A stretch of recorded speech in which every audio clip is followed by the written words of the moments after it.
Trey is doing it's called a methodology project, where he is trying to develop a new reaction that's going to allow people who put molecules together to put molecules together more efficiently.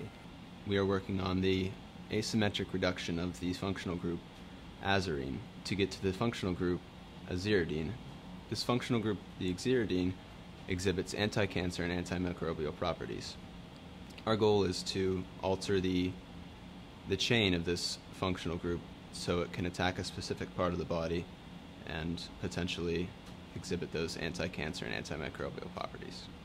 Aziridine is a three-membered ring with 2 carbons and 1 nitrogen.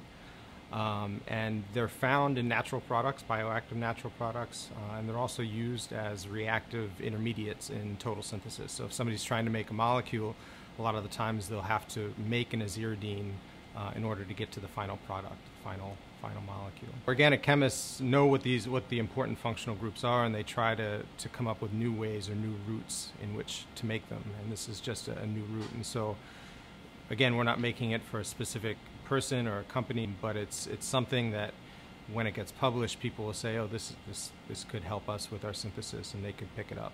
We think this work is promising because there are 2 naturally occurring molecules that exhibit these anti-cancer, antimicrobial properties, but they're not able to be ingested because they have a lot of other elements on them that are harmful to the human body. So if we can isolate this one group and alter the chain so that it can be taken as like a medicinal form or injected in the body. It gives the people who make the molecules, who make cancer drugs, who make bioactive natural products, it gives them more options on how to put those molecules together. Working in a lab is completely different from what we do in a classroom, and it's a completely different skill set. When we present organic chemistry to students in the classroom, we're presenting about 300 years of really fundamental research in 1 semester or 2 semesters. Most of the stuff that we present it in a way that if we put compound A with compound B, we'll get some reaction that will make compound C.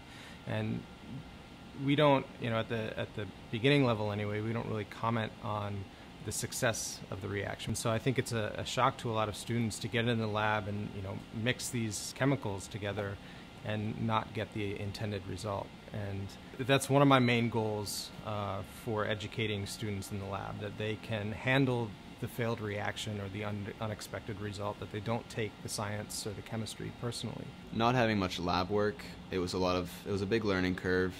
Dr. Unger was able to work with me very one-on-one. He taught me a lot of techniques, a lot of lab protocol. I have friends that go to bigger universities that won't get research experience until they're a senior, if that.